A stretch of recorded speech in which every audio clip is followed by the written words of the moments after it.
Hello, ನಮಸ್ತೆ sir. ಮಾಜಿ ಶಾಸಕರು ರಾಮಸ್ವಾಮಿ ಅವರು ನಮ್ಮ ಜೊತೆ ದೂರವಾಣಿ ಸಂಪರ್ಕದಲ್ಲಿದ್ದಾರೆ. ನಮಸ್ತೆ ಸರ್. ಸರ್, ದೇವೇಗೌಡರ ಪತ್ನಿ ಚೆನ್ನಮ್ಮ ಇವತ್ತು ವಿಧಿವಿಷರಾಗಿದ್ದಾರೆ.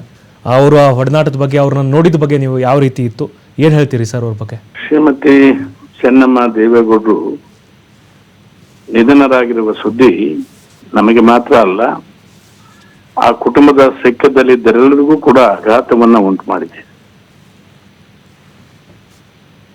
ದೈವ ಭಕ್ತೆ ಶ್ರೀಮತಿ ಚೆನ್ನಮ್ಮನವರು.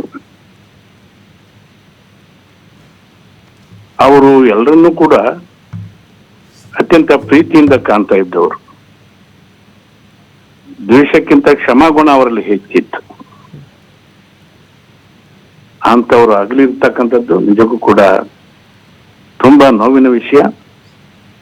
ಅವರ ಆತ್ಮಕ್ಕೆ ಚಿರಶಾಂತಿ ಕೊಡ್ಲಿ.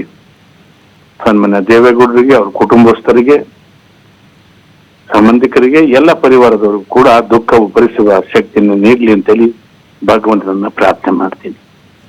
Thank you sir. Thank you TV5 ಜೊತೆ ಮಾತನಾಡಿದಕ್ಕಾಗಿ.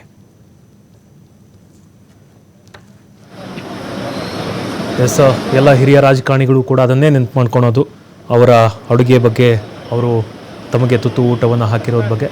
ಇದೀಗ ದೃಶ್ಯದಲ್ಲೂ ಕೂಡ ನೀವು ಗಮನಿಸ್ತಾ ಇರ್ಬೋದು, ಮಣಿಪಾಲ್ ಆಸ್ಪತ್ರೆ ಇದು. ಬಹಳಷ್ಟು ಪೊಲೀಸರ ನಿಯೋಜನೆ ಆಗಿದೆ, ಭದ್ರತೆ ಕೂಡ ಕೊಟ್ಟಿದ್ದಾರೆ. ಇದೀಗ ಯಾವಾಗ ಅಂತ್ಯ ಸಂಸ್ಕಾರ ಆಗುತ್ತೆ, ಪಾರ್ಥಿವ ಶರೀರವನ್ನು ಸದ್ಯಕ್ಕೆ ಪದ್ಮನಗರದ ನಿವಾಸಕ್ಕೆ ಹೋಗ್ತಾರೋ, ಎಲ್ಲ ಒಂದು ಡೀಟೇಲ್ಸ್ಗಳನ್ನು ನಾವು ಕೊಡ್ತಾ ಹೋಗ್ತೀವಿ.